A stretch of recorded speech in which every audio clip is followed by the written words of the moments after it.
Football ആരാധകർക്ക് വൻ നിരാശ. ലോകകപ്പ് കാണാൻ ഇന്ത്യയിൽ ചാനലില്ല. പന്തുരുളാൻ 3 ആഴ്ച മാത്രം ബാക്കി നിൽക്കെ ഇന്ത്യൻ ഫുട്ബോൾ പ്രേമികളെ കണ്ണീരിലാഴ്ത്തി പ്രസാർ ഭാരതിയുടെ പിന്മാറ്റം. വരാനിരിക്കുന്ന ഫിഫ ലോകകപ്പിന്റെ സംപ്രേഷണാവകാശം സ്വന്തമാക്കാൻ തങ്ങളില്ലെന്ന് ദൂരദർശന്റെ മാതൃസ്ഥാപനമായ പ്രസാർ ഭാരതി ഡൽഹി ഹൈക്കോടതിയെ ഔദ്യോഗികമായി അറിയിച്ചു.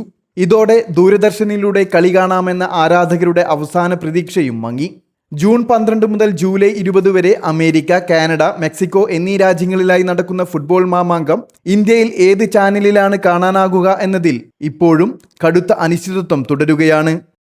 എന്തുകൊണ്ട് ഇന്ത്യയിൽ ആരും അവകാശം വാങ്ങുന്നില്ല എന്നതിൻ്റെ ഉത്തരം സമയക്രമം വില്ലനാകുന്നു എന്നതാണ്. അമേരിക്കയിലും കാനഡയിലുമായി നടക്കുന്ന മത്സരങ്ങൾ ഇന്ത്യൻ സമയം അർദ്ധരാത്രിയിലാണ്. ആകെ 104 മത്സരങ്ങളിൽ 14 എണ്ണം മാത്രമാണ് ഇന്ത്യൻ സമയം അർദ്ധരാത്രിക്ക് മുൻപ് നടക്കുക. ബാക്കി 90 മത്സരങ്ങളും പുലർച്ചെയാണ് നടക്കുന്നത്.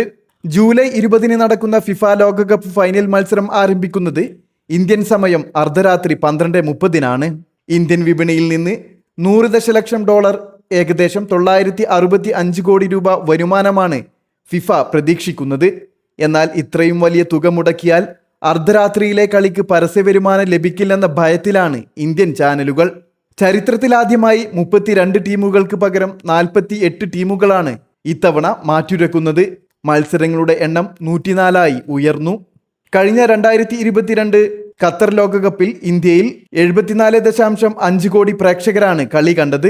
ചൈനയ്ക്ക് തൊട്ടുപിന്നിൽ ലോകത്ത് ഏറ്റവും കൂടുതൽ ഫുട്ബോൾ പ്രേക്ഷകരുള്ള രണ്ടാമത്തെ രാജ്യമായിട്ടും ഇന്ത്യയിൽ ഇത്തവണ കളി കാണാൻ ചാനലില്ലാത്തത് കായിക ലോകത്തെ അത്ഭുതപ്പെടുത്തുന്നുണ്ട്. വരും ദിവസങ്ങളിൽ ഏതെങ്കിലും സ്വകാര്യ സ്പോർട്സ് ചാനലുകളോ ഡിജിറ്റൽ ഭീമന്മാരോ അവസാന നിമിഷം രക്ഷകരായി അവതരിക്കുമെന്ന പ്രതീക്ഷയിലാണ് ഇന്ത്യൻ ഫുട്ബോൾ ആരാധകർ.